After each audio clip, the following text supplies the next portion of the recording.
오늘 정말 기쁘고 즐겁고 영광스러운 날입니다. 우리 예수님께서 금요일에 십자가 위에서 숨을 거두셨지만 사흘째 되는 날 오늘 주일 아침 보란듯이 살아나셨습니다. 우리는 이 예수님 부활을 기뻐하지요. 그 기쁨을 나타내고자 웬만한 교회에서는 또 부활주일에 부활절 칸타타를 합니다. 두어 달 전부터 연습하고 그런데 이 부활을 노래하는 찬양, 가장 많이 부른 찬양이 있는데 언젠가 말씀드리기도 했지요. 전주가 딱 나오면 앉아있던 성도들이 다 같이 일어납니다. 무슨 찬양일까요? 핸델의 메시아라는 그 곡 가운데 할렐루야라는 그런 찬양입니다. 그러니까 이 찬양은 여러분 다 들어보셨죠? 이 찬양은 처음부터 첫 마디부터 그냥 빵 터져 나오는 찬양인데 들어보셨고 불러보신 적은 있나요? 불러보지 못했어요? 뭐 그렇게 어렵진 않습니다. 한번 불러볼까요? 딱 이 세 마디만 할렐루야 할렐루야 할렐루야 이렇게 하는 거예요. 알겠죠? 해볼까요? 다시 제가 알려드릴게요. 할렐루야 할렐루야 할렐루야 시작. 할렐루야 할렐루야 할렐루야. 이런 그 뒤에도 뭐 계속 할렐루야 계속 찬양하는데 이 할렐루야 합창은 부활절에 가장 어울리는 찬양이죠. 우람하고 의리의리한 느낌을 주는 찬양입니다. 뭐 또 우리 찬송가에도 보면 아까 우리 찬양대가 불렀지만 부활절 찬송이 많이 있는데 다들 하나같이 어떤 힘차고 밝고 그런 찬양이지요. 이렇게 우리 예수 믿는 사람들은 부활을 기뻐하며 찬송합니다. 그리고 우리가 알아야 되는 것은 우리가 작년 부활절에도 기뻐했고 재작년 부활절에도 기뻐했고요. 내년 부활절에도 내후년 부활절에도 우리는 부활절을 기쁘게 맞이할 겁니다. 2002년 월드컵에서 우리 대한민국이 16강을 넘어 8강, 4강까지 갔지요. 그때 우리는 전부 다 길거리에 나와서 손뼉을 치며 한 목소리로 대한민국을 외쳤습니다. 오랜 세월 한국 축구는 세계 무대 앞에서 속절없이 무너지기만 했는데 또 월드컵에 나가서는 16강에 한 번도 못 올라갔고 16강은커녕 1승도 거두지 못했던 나라였지요. 근데 그때 4강까지 갔으니 뭐 온 세계 깜짝 놀랐고요. 또 우리는 그때 어떤 느낌이었냐? 우리도 이길 수 있다. 우리가 이겼다라는 그 사실이 우리에게 막 큰 자랑거리였고 그게 큰 자신감을 불러일으켜 주었습니다. 하지만 언제부터인가 그때 그 감격, 그 기쁨이 조금씩 사그라들고 있어요. 왜 그렇게 되었을까요? 여러분 2002년에는 4강 올라갔지만 다음 월드컵 2006년에는 16강에도 못 들어갔습니다.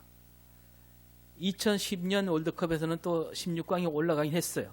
근데 거기에 끝이었습니다. 더 올라가지 못했어요. 또 2014년 월드컵에서는 16강에서 탈락했어요. 2018년 월드컵 또 탈락. 작년 2022년 월드컵에서 천신만고 끝에 16강에 올라갔지만 거기까지였습니다. 그리고 또 아시아 팀끼리 붙는 아시안컵 경기에서도 우리가 옛날에 1956년과 1960년 두 번 우승했지만 그 뒤에는 지금까지 한 번도 우승한 적이 없고요. 일본은 4번이나 우승했어요.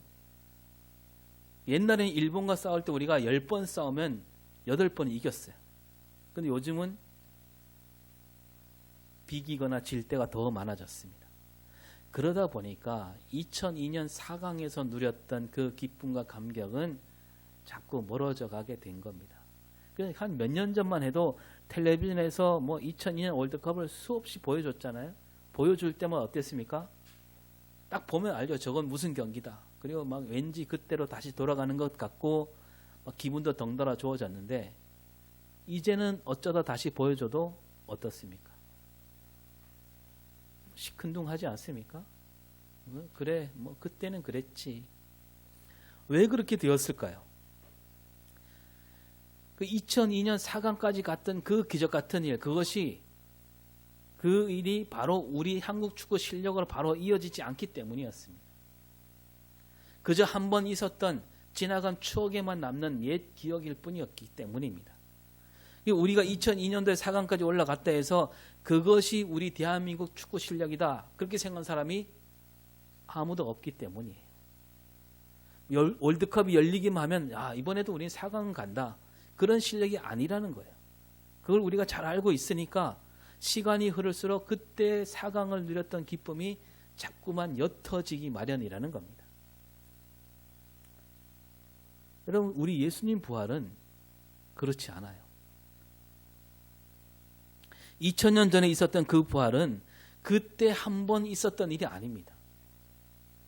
2000년 전 무덤에서 다시 사신 예수님, 그 역사는 그날 그때부터 오늘 지금까지 단 하루도 빠지지 않고 또 앞으로 영원히 날마다 우리 가운데 되살아나는 역사가 되고 있는 겁니다.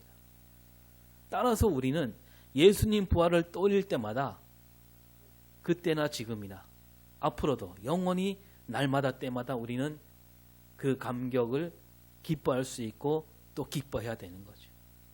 여러분, 부활은 한 번으로 끝나는 게 아니에요. 우리 대한민국 축구는 언제 다시 4강으로 갈지, 뭐 그런 날이 언제 올지 모르는 일이고요.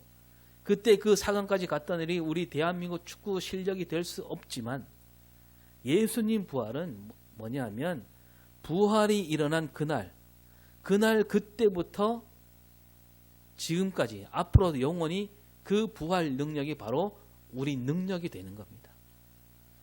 그래서 우리는, 왜냐하면 우리는 예수를 믿음으로 하나님 나라 백성이 되었잖아요. 하나님 나라는 어떤 나라예요? 하나님 나라는 쉽게 말해서 부활이 늘 일어나는 나라가 하나님 나라예요. 왜냐하면 우리가 갈라디아서 잘 알잖아요. 갈라디아서 2장 20절을 볼까요?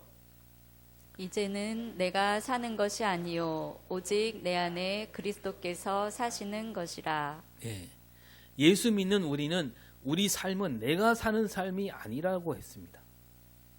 내가 사는 삶이라면 나에게는 능력이 없는 거예요. 내가 사는 삶이 아니라 내 안에 누가? 그리스도께서 사시는 삶인 거예요. 그러니까 내 안에 사는 그리스도, 지금 내 삶이 내 안에 그리스도가 사는 삶이라고 했으니까 그 그리스도는 어떤 그리스도입니까? 죽으면서 다시 살아난 그리스도입니다. 따라서 내 안에 그리스도가 살아 계시니까 우리는 날마다 다시 살아나는 겁니다. 죽음에 이를지라도 우리는 다시 살게 되는 거예요. 이것이 바로 부활신앙입니다. 2000년 전 예수님이 다시 살아나신 날 그 자리에 있었던 제자들은 사실 잘 몰랐습니다. 예수님 부활에 담긴 뜻이 무엇인지 헤아리지 못했어요. 뭐 살짝 기뻐하긴 했습니다. 기뻐한단 말이 잠깐 나오는데요. 그러나 그 기쁨은 어떤 기쁨이었을까요? 다시 볼 수 없으리라 생각했던 그 스승을 다시 만났다는 그런 기쁨. 나를 그토록 아끼시던 분이었고 나도 정말 사랑하는 주님이었는데 그분을 다시 만나게 된 기쁨. 그 기쁨에 지나지 않는 그런 기쁨이었어요. 그리고 제자들은 그 기쁨보다는 놀라움과 두려움이 더 컸습니다. 어떻게 이런 일이 생겼지? 하는 놀라움. 그리고 곧이어 대제사장들과 로마 병정에 잡히지는 않을까라는 두려움. 그래서 그 두려움 때문에 예수님이 다시 살아나셨다는 소식을 듣고도 그들은 뭘 했냐면 문을 꼭꼭 걸어 잠그고 모여 있었습니다. 또 엠마오로 내려가던 제자들은 어땠습니까? 그 제자들도요, 예수님 무덤이 비어 있었고 예수님이 다시 살아났다는 사실을 알고도, 그 무덤에 천사가 나타난 것을 다 알고도 그들은 어디로 갑니까? 고향으로 내려가고 있었어요. 또 그 제자들이 모였을 때 예수님이 나타나셨죠. 나타나셔서 예수님이 손도 보여주시고 옆구리도 보여주시면서 나타나셨습니다. 그러나 그 뒤에 어떻게 됐습니까? 제자들이 그 예수님 만나고 난 다음에 다들 고기 잡으러 내려갔습니다. 이렇게 예수님 부활을 바로 눈앞에서 지켜본 제자들이었지만 그 부활에 담긴 뜻을 제대로 알아차리지 못했던 거예요. 마치 2002년 4강 갔던 거 그 정도로 생각한 겁니다. 그저 믿기지 않은 일이 일어난 거고 예수님 부활은 부활이고 내 할 일은 따로 있다 생각한 거죠. 자기들이 꿈꿨던 세상, 예수님을 따라다닐 때 자기들이 꿈꾸는 세상을 이루려고 따라다녔죠. 근데 그런 세상은 이제 물 건너갔다 여겼습니다. 여러분, 제자들이 예수님과 함께 3년을 보냈잖아요. 그런데 예수님이 말씀하시고 가르치신 하나님 나라, 그 하나님 나라를 깨우치지 못한 채 따라다녔고, 그러다 보니까 다시 사신 예수님을 만난 뒤에도 예수님 말씀을 믿지 헤아리지도 못하고 그 부활에 담긴 뜻도 알아차리지 못한 겁니다. 그래서 제자들은 부활을 보고도 자기들 고향으로 돌아간 거죠. 한마디로 하면 제자들이 다시 사신 예수님을 만났지만 그때 그 자리에 있던 제자들은, 그 제자들에게는 부활 신앙이 있었다 없었다? 없었던 거예요. 부활하신 예수님을 만났지만 부활 신앙은 없었어요. 여러분이면 어땠을까요? 여러분도 제자들처럼 죽음에서 다시 사신 주님을 만났어요. 그럼 바로 그 자리에서 부활이 무슨 뜻인지, 부활 신앙이 막 활활 타올랐을까요? 그래서 막 예수님 만나자마자 온 사방을 두루 돌아다니면서 거봐라, 예수님이 부활했다, 죽음을 이기고 다시 살아났다, 이렇게 외쳤을까요, 여러분은?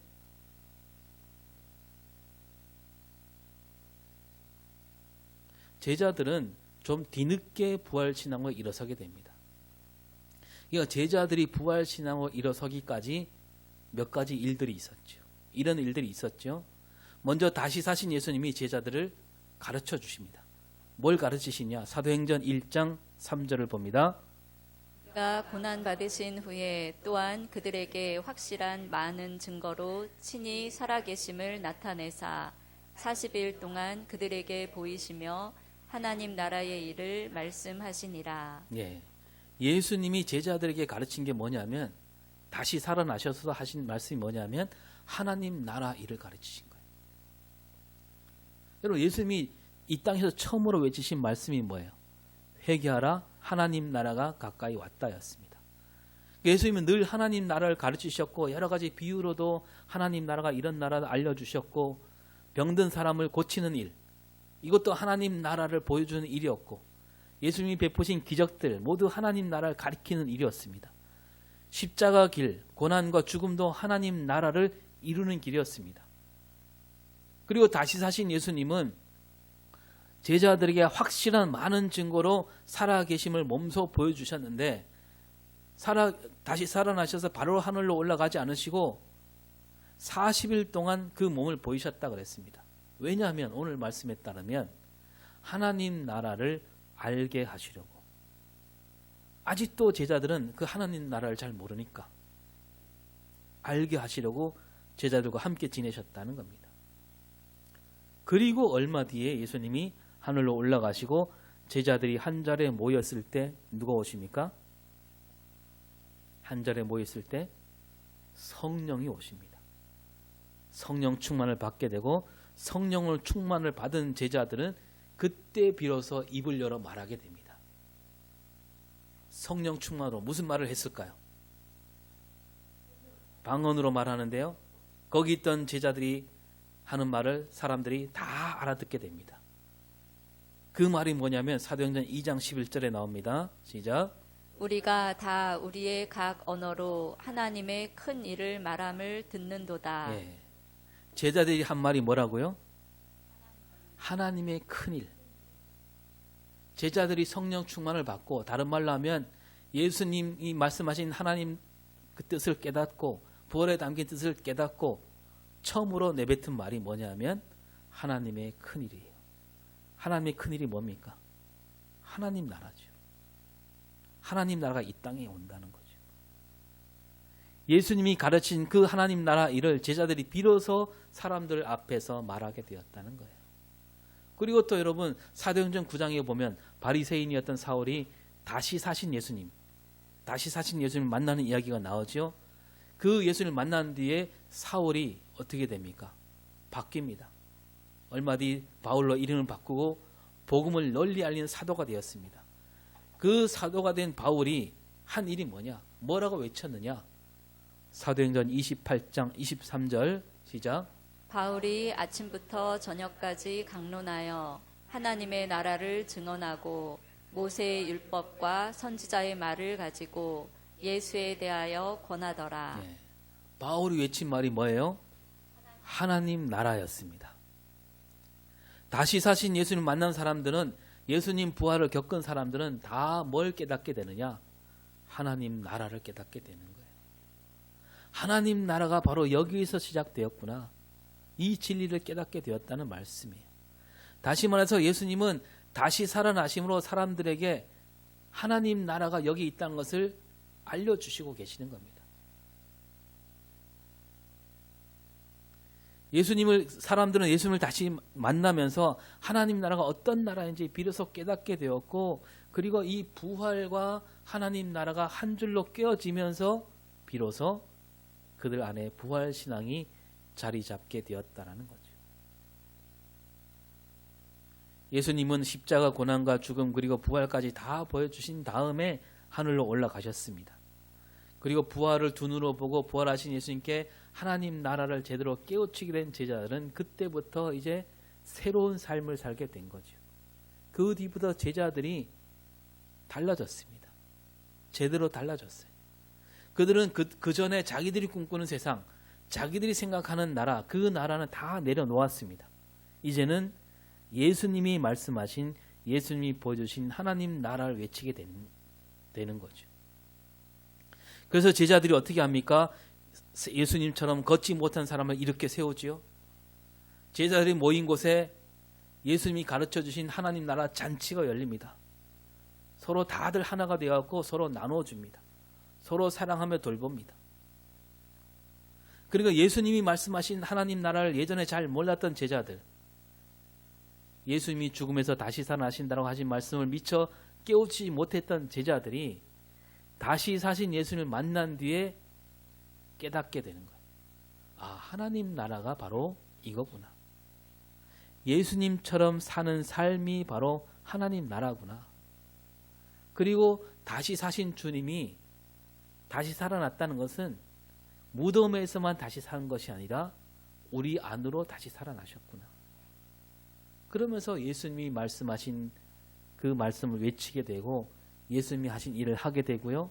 예수님이 가르치신 그 하나님 나라를 이루어가는 삶을 살게 되었다는 겁니다. 자, 그런데 예수님이 말씀하신 이 하나님 나라는 사실은 따지고 보면 새삼스러운 나라가 아니었어요. 그 나라가 어떤 나라인지 하나님이 아주 일찍부터 알려주셨습니다. 저 구약시대 이사야 선지자를 통해서 말씀하셨는데 오늘 읽은 말씀이죠. 이 오늘 읽은 말씀을 보면 하나님께서 펼치실 새로운 세상을 보여줍니다. 하나님께서 이루시는 새로운 세상, 거슬러 올라가면 하나님 처음 만드셨을 때 그 아름다운 에덴 동산을 떠올릴 수 있고요. 또 뒤로 가면 요한계시록 21장에 나오는 새하늘과 새 땅을 떠올릴 수가 있게 됩니다. 그래서 오늘 말씀 17절을 볼까요? 보라, 내가 새 하늘과 새 땅을 창조하나니 이전 것은 기억되거나 마음에 생각나지 아니할 것이라. 예. 하나님이 태초의 세상을 지으셨습니다. 아주 보기 좋게 아름답게 지으셨죠. 그 아름다운 세상이었는데 처음에는 아담과 하와가 저지른 죄악으로 조금씩 더러워지게 됐죠. 노아 때 이르러서는 그냥 두고 볼 수 없는 더러운 세상이 되었습니다. 사람들이 세상을 그렇게 만든 겁니다. 그때 하나님은 사람을 지은 것을 후회하시고 세상을 다 쓸어버리시죠. 그리고 노아 가족으로 하여 새로운 세상을 또 일구어 가려고 하셨습니다. 그런데도 그 뒤에 또 많은 사람이 세상을 어지럽히고 더럽힙니다. 가끔 세상을 깨끗하게 만드는 이들이 나타나긴 했지만 끝내 이 세상은 온갖 더러움에 갇힌 세상이 되고 말았습니다. 하나님은 말씀하십니다. 계속 말씀하십니다. 그 백성들에게, 이스라엘 백성들에게 하나님이 보시기에 아름다운 세상으로 만들어 가라고. 그래서 율법도 주시고 선지자들 보내주십니다. 그런데 이스라엘 백성들은 그 뜻을 저버리고 맙니다. 이제 하나님께서는 이제 이스라엘 백성들에 맡기지 않으시고 몸소 새하늘과 새 땅을 만들리라 이렇게 말씀하고 있는 거예요. 지나간 일은 다 지워버리겠다. 아예 생각도 나지 않게 하시리라. 그만큼 좋은 세상, 아름다운 세상이라는 거예요. 다 잊어버리게 하고 새롭게 열어간 세상을 그들에게 안겨주시겠다. 그런 뜻으로 새하늘과 새 땅을 말씀하시는 거죠. 바로 이 새하늘과 새 땅이 뭡니까? 예수님이 말씀하시는 하나님 나라예요. 하나님이 다스린 세상이죠. 이 새하늘과 새 땅을 만드시고 거기에 살아가는 이들에게 하나님이 큰 기쁨을 주신다. 그런데 18절에 시작. 내가 창조하는 것으로 말미암아 영원히 기뻐하며 즐거워할지니라. 보라, 내가 예루살렘을 즐거운 성으로 창조하며 그 백성을 기쁨으로 삼고. 네, 이 새하늘과 새 땅에서 기뻐하고 즐거워하게 되는데 영원히 그렇게 되리라. 하나님이 만드시니까. 하나님이 만든 이 예루살렘 새로운 성은 즐거운 성이고 거기에 사는 이들이 기쁨으로 살게 된다. 그리고 19절을 볼까요? 예루살렘을 즐거워하며 나의 백성을 기뻐하리니 우는 소리와 부르짖는 소리가 가 가운데에서 들리지 아니할 것이며. 네. 그 세상에서는요 하나님도 기뻐하는 세상이 됩니다. 뭐 그 백성들이 무슨 일을 잘 해냈기에 기뻐하신다 그게 아니라 하나님 백성들이 하나님이 만드신 새하늘과 새 땅에 사는 것 그것만으로 하나님은 기뻐하시리라. 그 세상은 정말 평화로운 세상이 되는 거죠. 이 말은요 요한계시록 21장 4절에도 그대로 나오죠. 시작. 모든 눈물을 그 눈에서 닦아주시니 다시는 사망이 없고 애통하는 것이나 곡하는 것이나 아픈 것이 다시 있지 아니하리니 처음 것들이 다 지나갔음이러라. 네. 이 새하늘과 새 땅에는 울부짖음이 없다. 눈물도 없다. 아픔이 없다. 하나님이 주시는 평화만이 가득 넘치는 그 영원한 나라. 그 나라를 하나님께서 이루시겠다는 말씀이에요. 그리고 20절을 보면 뭐라고 됩니까? 시작. 거기는 날수가 많지 못하여 죽은 어린이와 수완이 차지 못한 노인이 다시는 없을 것이라. 곧 100세에 죽는 자를 젊은이라 하겠고 100세가 못되어 죽는 자는 저주받는 자이리라. 네. 말만 들어도 행복한 나라 아닙니까? 새하늘과 새 땅에서는요 느닷없이 죽는 일이 하나도 없다는 거예요. 모든 사람이 누릴 수 있는 연수는 다 누리게 되는 세상. 그리고 21절에 뭐라고 합니까? 그들이 가옥을 건축하고 그 안에 살겠고 포도나무를 심고 열매를 먹을 것이며. 네. 그러니까 누릴 수 있는 모든 연수를 누리는데 뭐 죽지 못한 사는 삶이 아니라는 거예요. 오래오래 살게 되되 집을 지어서 그 집에서 살게 되고 다 누구나 집을 갖게 되고 포도나무를 심으면 열매가 열리고 그 열매를 먹는 세상. 그리고 또 아무리 좋은 집을 짓고 먹을 것이 있다 해도 그걸 빼앗겨 버리면 소용없잖아요. 그래서 22절에 시작. 그들이 건축한 데 타인이 살지 아니할 것이며 그들이 심은 것을 타인이 먹지 아니하리니 이는 내 백성의 수완이 나무의 수완과 같겠고 내가 택한 자가 그 손으로 일한 것을 길이 누릴 것이며. 네. 내가 건축한 내가 지은 곳에 다른 사람이 살지 않는다. 이 말은 뭐냐면 싸움이 일어나지 않는다는 겁니다. 뺏으려는 그런 싸움이 일어나지 않습니다. 서로 뺏고 뺏기는 일들이 벌어지지 않습니다. 누구나 오래오래 살아간다. 나무처럼. 나무 오래오래 살잖아요. 그 나무처럼 오래 살게 되고 또 일한 대로 다 누리게 된다는 거예요. 그야말로 참된 평화가 넘치는 그런 나라. 그리고 23절을 봅니다. 그들의 수고가 헛되지 않겠고 그들이 생산한 것이 재난을 당하지 아니하리니 그들은 여호와의 복된 자손이요 그들의 후손도 그들과 같을 것임이라. 예, 모든 수고가 결코 헛되지 않는다. 일한 대로 다 누리게 된다. 가뭄이나 홍수 같은 재난도 없다는 얘기예요. 해충으로 어려움을 겪게 되지도 않습니다. 이런 날들이 언제까지 이어지느냐? 오래도록 이어지는데 누구까지? 후손들까지 다 이어지게 됩니다. 후손들까지 다 복을 받게 되는 영원한 평화가 넘치는 세상. 그리고 24절에는 뭐라고 합니까? 그들이 부르기 전에 내가 응답하겠고 그들이 말을 마치기 전에 내가 들을 것이며. 네, 뭡니까? 백성들이 그런 세상을 바라기 전에 하나님께서 먼저 해주시는 세상. 하나님은 그 백성들이 새하늘과 새 땅에 살아가게 되기를 원하고 바라고 계시는 거예요.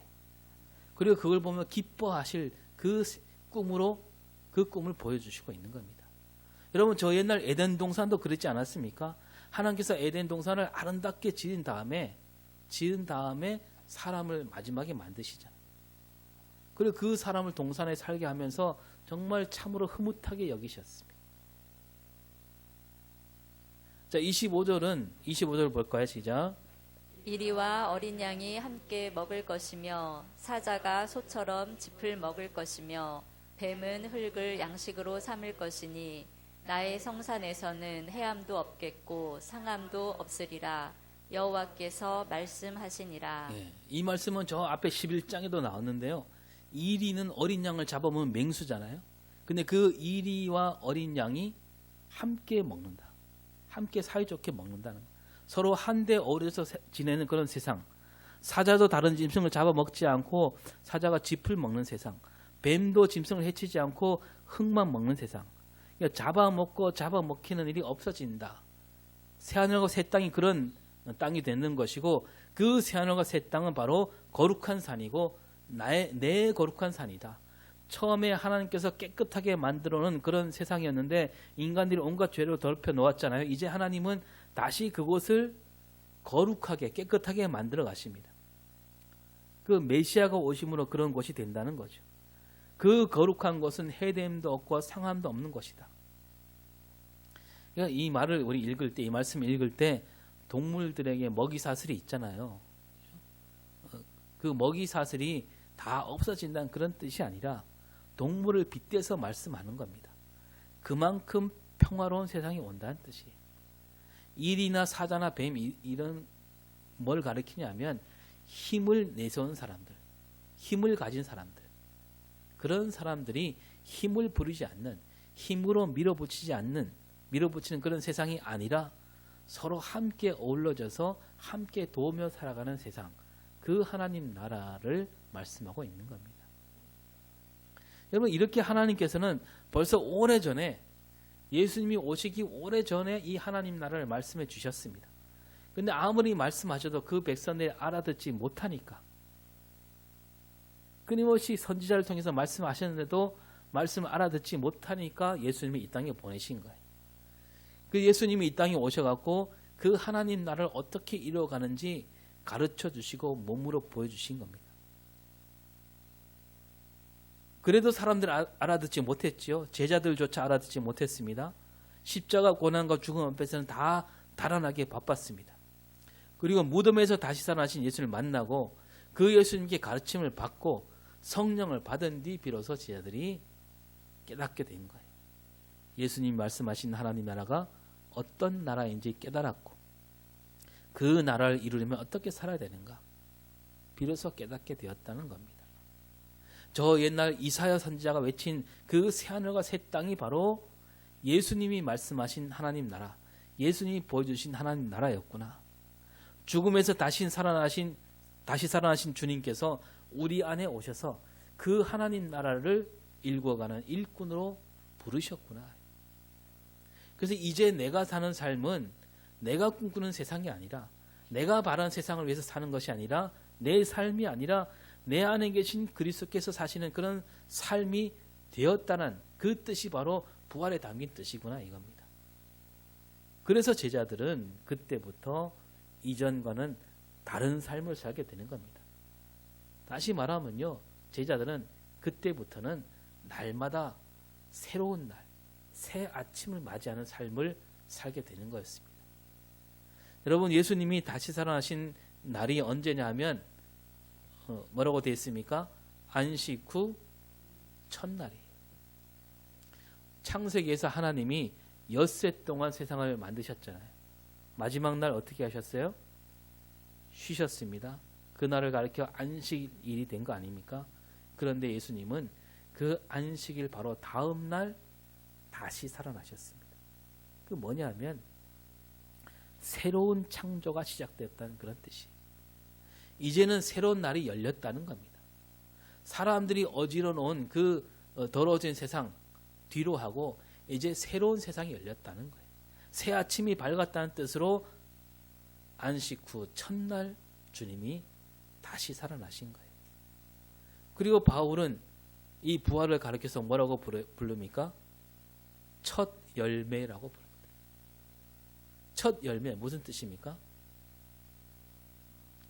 앞으로도 이어서 열매가 계속 열린다는 뜻입니다. 뭡니까? 예수님 부활이 첫 열매니까 예수님 부활 뒤에도 끊임없이 부활이 일어난다는 뜻 아닙니까?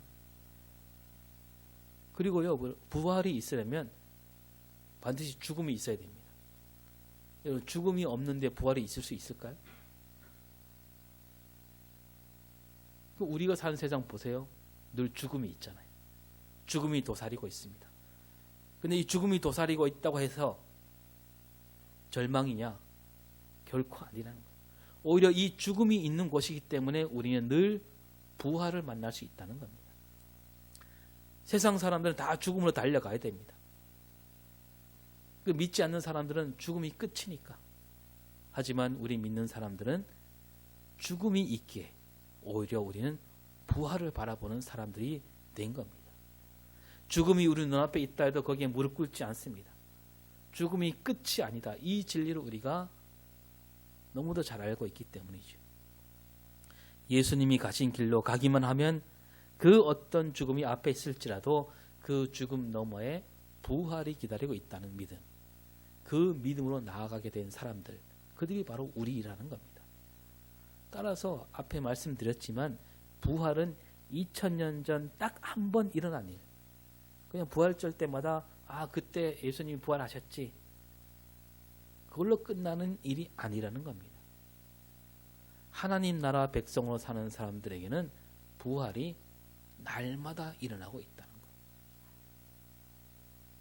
거. 부활하신, 다시 말씀드리지만 부활하신 예수님을 만난 제자들이 처음에는 그 부활이 그저 놀라운 일일 뿐이었습니다. 그러다가 차츰 깨닫게 되었고 예수님이 바로 내 삶 속으로 들어오셨구나. 예수님 바로 내 삶이 달라졌구나. 이제 내가 사는 삶이 아니라 내 안에 그리스도께서 사시는 삶이 되었구나 깨달았습니다. 깨닫기까지 시간이 좀 걸렸지요.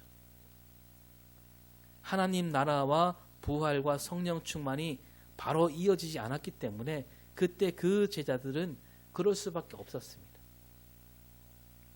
오늘 우리는 어떻습니까? 우리는 다른 거예요. 제자들과 다릅니다. 우리는 처음 믿을 때 처음부터 우리 믿음은 뭡니까? 우리 믿음은 부활신앙이어야 됩니다. 왜냐하면 성령이 함께하는 믿음이잖아요. 하나님 나라가 시작되는 그런 믿음으로, 하나님 나라가 시작되었다는 그런 믿음으로 우리가 그리스도인이 된 겁니다. 그러니까 우리가 여러분 예수를 처음 믿게 될 때 누가 우리를 이끄셨습니까? 성령께서 이끄셨기 때문에 우리가 믿게 된 겁니다. 제자들은 예수님을 먼저 만난 다음에 좀 시간이 지나서 나중에 성령 충만을 받게 되잖아요. 그런데 오늘 우리는 하나님이 은혜를 주셔갖고 예수를 믿는 그 믿음 가운데 믿음 첫 시작부터 성령께서 이끄신 믿음이 된 겁니다. 성령 받은 사람이 되니까 성령 받은 사람이야 예수를 믿게 되니까 따라서 우리가 믿는 믿음은 처음부터 어떤 믿음이 되어야 됩니까? 이제부터 내가 사는 삶은 내 삶이 아니라 내 안에 다시 사신 그리스도께서 사시는 그 삶이라고 믿는 믿음. 우리 믿음의 시작이 거기에 있는 거예요. 여러분 우리 믿음은 2000년 전에 그 부활이 진짜 있었던 일이다라고 믿는 그런 믿음만을 가리키는 믿음이 아니라는 거예요. 뭐 정말 죽은 사람이 다시 살아났느냐?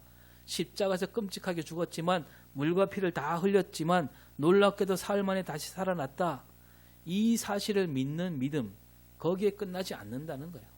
그거 믿는다고 해서 예수 믿는다라고 말할 수 없습니다. 왜냐하면 여러분 예수님 부활이 진짜로 있었던 일로 밝히는 일 그거는 얼마든지 할 수 있는 일이에요. 신앙이 없는 사람도 할 수 있는 일입니다. 신앙이 없는 사람도요, 자료를 조사해보고 연구하면 아, 진짜로 예수님이 다시 살아났구나. 그거 알게 됩니다. 그거 믿는다고 해서 곧바로 부활신앙이 일어나는 게 아니라는 얘기입니다. 따라서 예수님 부활을 진짜로 믿느냐 안 믿느냐 거기만 매달린다면 예수님 부활을 너무 가볍게 여기는 일이 되고 마는 거죠. 또 부활절을 맞이하면서 아, 나를 사랑하신 예수님, 내가 좋아하는 예수님이 다시 살아나셨구나. 뭐 연속극 보듯이 내가 좋아하는 저 주인공이 죽지 않고 살아났구나. 아, 정말 기쁘다. 기분 좋다. 여기에만 그친다면 그 또한 예수님 부활을 너무 값싸게 만드는 일인 겁니다. 또 부활절을 맞이하면서요. 아, 우리도 나중에 예수님처럼 다시 살아나겠지. 이게 부활신앙이다. 그걸로만 여긴다면 이것 또한 예수님 부활을 제대로 헤아리지 못하는 믿음인 겁니다. 부활신앙이 뭐냐 하면 날마다 새로운 삶을 사는 신앙. 왜냐하면 내 안에 그리스도가 살아계시니까. 그 부활을 믿는 우리는요, 날마다 부활을 나타내는 삶을 살아야 됩니다. 잠에서 깰 때마다 우리는 부활을 드러내는 삶을 살아야 됩니다. 내 안에 계신 예수님께서 내 삶에서 드러나도록 하는 삶, 그게 부활신앙이에요.